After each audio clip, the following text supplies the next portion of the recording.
Welcome back to the garden in Raleigh, North Carolina, Zone 7B.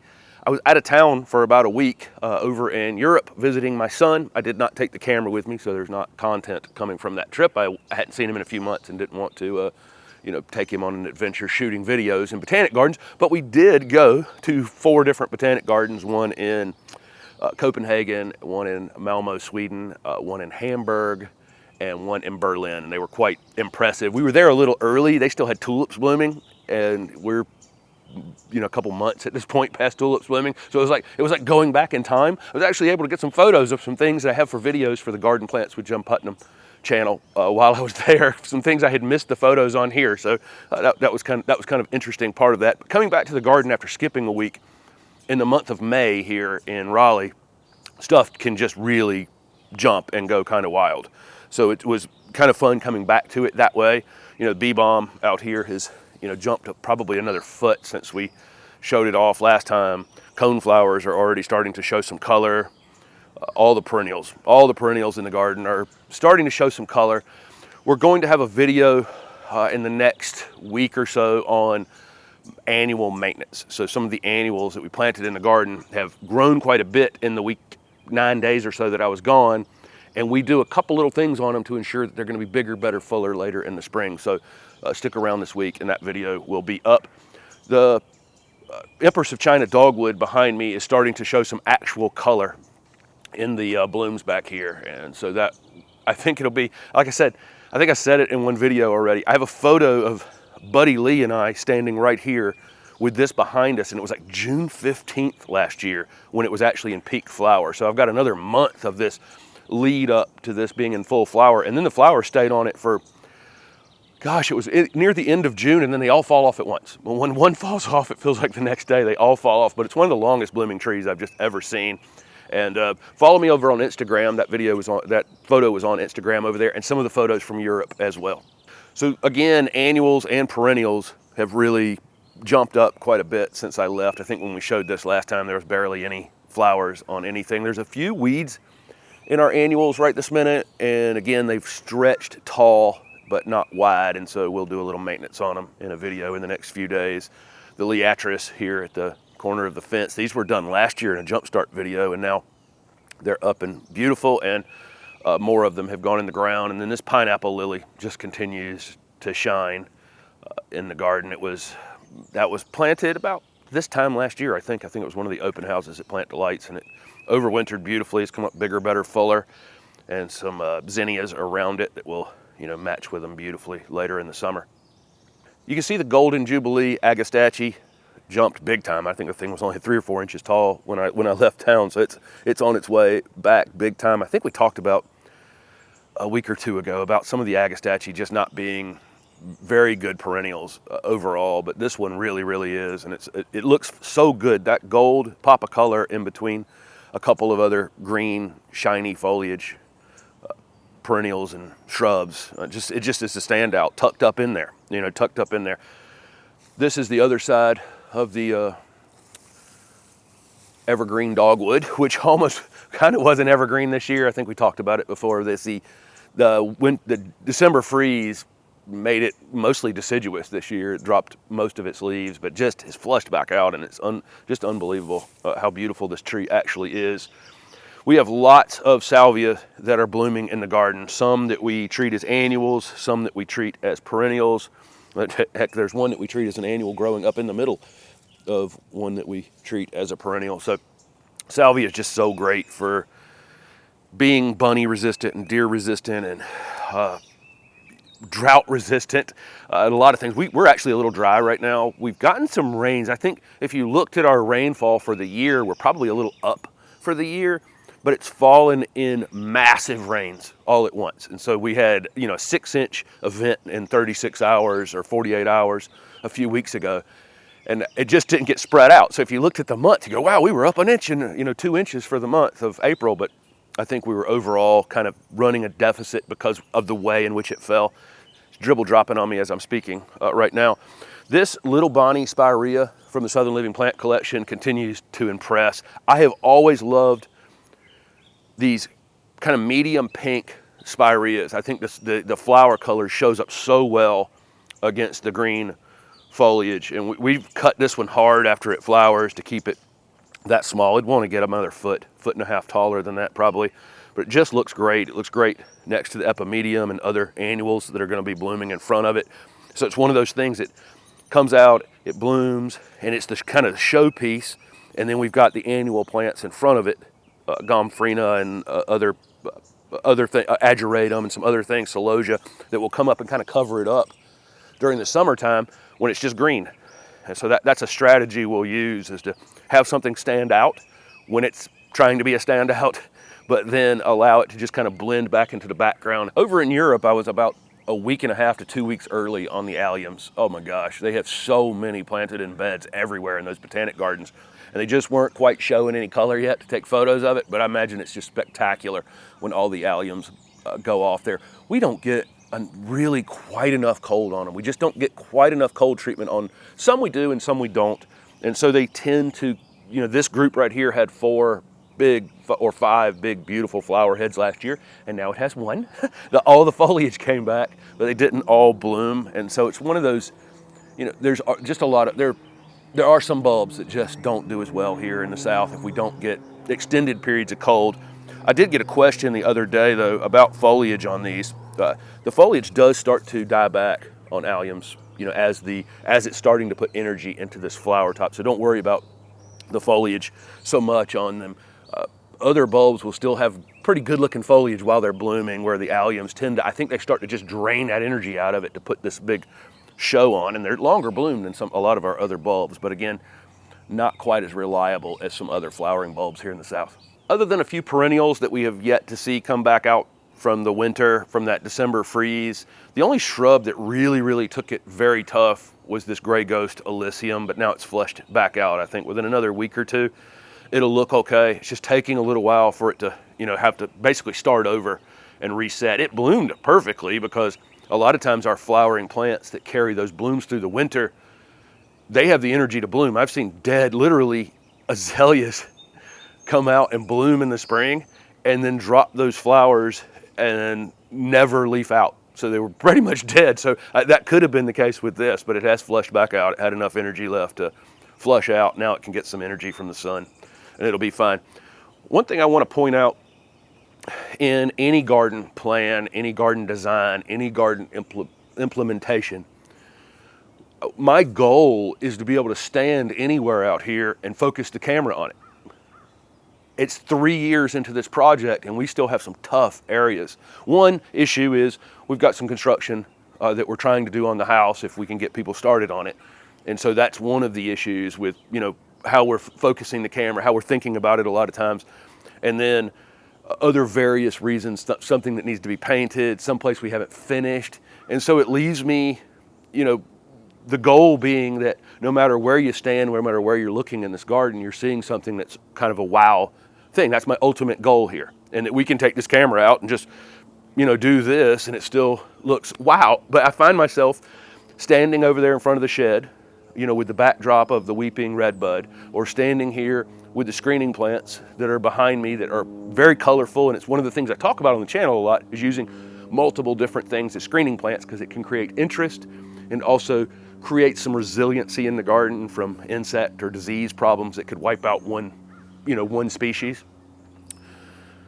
But finally, we're starting to see some other pockets where things are filling out, things are coming into where, you know, how we wanted them to look. And so you're seeing various angles here where I feel like we're winning slowly, but there's always a spot in the garden where you're going to stand back and look and go, this combination, as much as I thought it was really going to work together, has just not. Or maybe one of the plants just is slower than the others, and it's going to take another season for that thing to fill out that's going to make it look, you know, full. But I think, you know, this view back into the garden looks great, and several others at this point. So that's starting to come together, but we do stand back occasionally and just look and go, you know, what is it here that seems unsettling, that seems like it doesn't fit, or seems like it needs something else?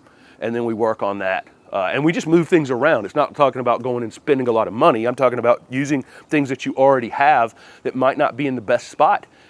You might find another spot in the garden where it just is the thing that was missing. Now it's actually raining on us again, which is a good thing. We definitely could use a little bit here.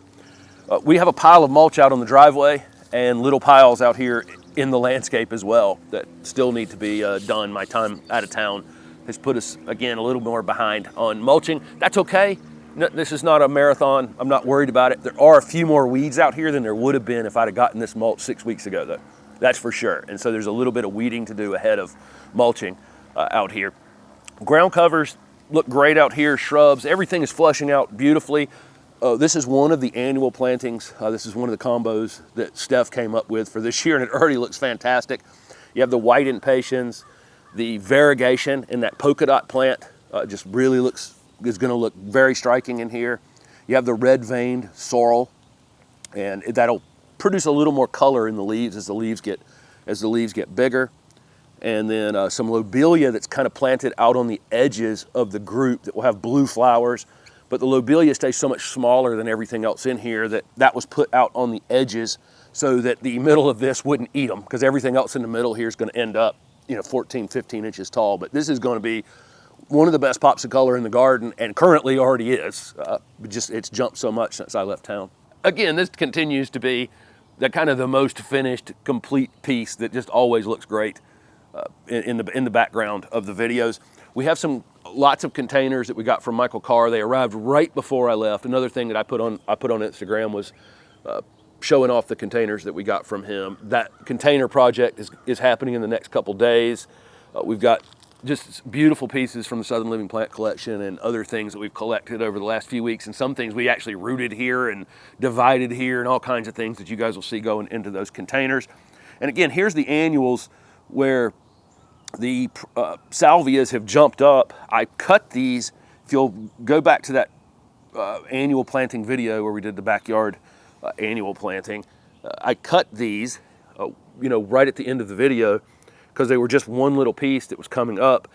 After I cut them, now most of them have 2 or some 3 kind of upright vertical pieces, and the flowers are on them. I'm going to do that again. I'll show you again in a video how we continue to go about making sure we're going to get the most out of them during the summer here in the next couple days. Perennials behind it, perennial salvias, dahlias, phlox, many other things here have really jumped up. And this is one of those examples. This was a phlox that came back from last year, and it had grown up this tall before I left, just took 4 inches off the top of it, and now the sides of this are completely covered in new growth, and it'll bloom here in a little later in the summer, but it'll be much bigger, better, and fuller. The line of sight back toward the vegetable garden we really wanted to work on this year, and we did. And it looks, this is another one of those things where I'm just trying to get a line of sight. Every time I looked over at the vegetable garden, for the last couple of years, the vegetables looked great, but the space wasn't part of the garden. And now it feels like it's more of a part of the garden. There's 5 dwarf butterfly bushes that went in a video, a gardenia that went in my Learn to Garden video series where I showed how to plant a plant. All the herbs have come back bigger, better, stronger this year. We've got a few containers over there, and just integrated the vegetable garden into our overall garden design. And I think you can see back there how much better it looks. The fences and things are going to be completely covered within the next 2 or 3 weeks. We've got a dahlia back there blooming already. One of my favorite things here in the garden would have, we have lots and lots of dahlias. They're going to be staked to the fence back there this year, and they'll end up this tall. And so that background will be nothing but flowering dahlias, and then the vegetables stepping down to smaller shrubs, and then the herbs in front. So it looks good now, I think, compared to what it has looked like for the last 3 years. But now by a month from now, it's really going to be showing off. You see our big garden nemesis here in the city of Raleigh are rabbits, and that's our biggest problem here. We have lots of salvia. I have my vegetable garden kind of blocked off with a net, and then anything that we kind of monitor them constantly eating, coneflowers being one of them when they're young, we are adding less of into the garden. This little alley over here, we mow. It's the city's property, but we mow it. We actually let this clover and things come up a little bit higher in between, and that kind of keeps them occupied and out in an open space where maybe an owl, because we have some owls back here behind us, can thin the crowd a little bit, because they have to be thinned some. You can't have every rabbit, make it to adulthood, or we literally have no garden at all. But that is our biggest nemesis, and they're always over there. This Mojo Pittosporum continues to just look fantastic. We've got that black and green foliage ajuga growing in between it, and it's just so striking. It's under that Japanese maple, and really that whole little combo really looks great. We don't have a lot of groupings of 3. This is mostly a collector's garden, but those 3 do look good together. And everything back here on the back line looks good right now. Again, we've had a hard time watering back here because the soil's different. This is It's a Breeze rose. This is a Southern Living Plant Collection rose. It was picked for disease resistance, powdery mildew resistance, black spot resistance, those kinds of things, and just being overall low maintenance. And when I say low maintenance, I mean basically no maintenance. It'll bloom right now, and it'll get to growing pretty quick, here in May and early June. And after it finishes this first round of heavy blooming, we'll cut it back. We'll manage the size on it some, and then it'll flush back out and give us some residual blooms all summer. And then during the winter time, we'll rein it back in again, because it is actually reined in several weeks ago, and it's already grown a foot. But so twice a year we prune it, and that's literally all the maintenance it gets. There's one of these red vein sorrels. I showed this over there, but you can see it comes back year over year. Beautiful addition to the garden, and it's hardy as long as it's been in the ground during the year. But this will look great over there with those white impatiens. And then this Alabama Sunrise Heucherella. What a showstopper that thing is. It's been the hardiest Heucherella I've ever grown. Heucherella is a combination of Tiarella and Heuchera, which are 2 of our great native perennials, but not all of them are really extremely reliable in the garden. This thing is it's amazing how great it looks, and here it is in full flower. Pollinators absolutely love it. We've used the red summer jewels, pink summer jewels, white summer jewels, salvia, I think another one in the past. This is our first time with the lavender summer jewels, and it looks great, and it's super vigorous. You see how many flowers that one has. It's really very striking. It's got other perennials that have popped up behind it here, but it'll be in the annual maintenance video here in the next few days. There's another bee balm back here. We know some of these perennials are coming back. They're coming back in bigger, a little wider than we want them. I've got a palm I've got to do some maintenance on. That December freeze did a little damage to it, but it's not killed it. It's new growth is coming on it, but it needs some cleaning. A video we shot for the Garden Plants with Jim Putnam channel before I left was this Viburnum nudum, or Possum Hall Viburnum, Wither Rod Viburnum. This one's got a lot of names. It's another great native Viburnum. I shot this video before I left because I thought the flowers would be done before I got back, and they're actually just peak flowering right now. This is a great pollinator plant, great structure in the garden. You see how upright and narrow it is. It gives us an opportunity to build a bit of a screen in the middle of this bed, so there's things on the other side like the Mojo Pittosporum are over there a little bit hidden. You got to walk around the garden paths to get over there to them. Some things behind this as well, but you're just building a little border. This is a great choice for that, and again, it's one of our great native plants, great fall foliage. That video will be up on the Garden Plants with Jim Putnam YouTube channel in the next week or so. But it's one of our absolute standout native shrubs, and super underused. And it's the host plant for a couple of moths, really interesting moths that, butterflies and bees get all the attention, and hummingbirds get all the attention, but we have some very important moths that do a lot of our pollination as well, and that's the host to a couple of them.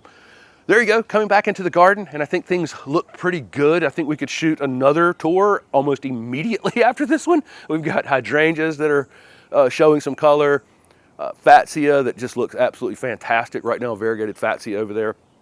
And so there's a lot going on, as you would expect. It's May, right? And we continue, how we analyze this garden going forward is we continue to just stand back and look at angles in the garden and work on improving them as an individual line of sight. How does that group look?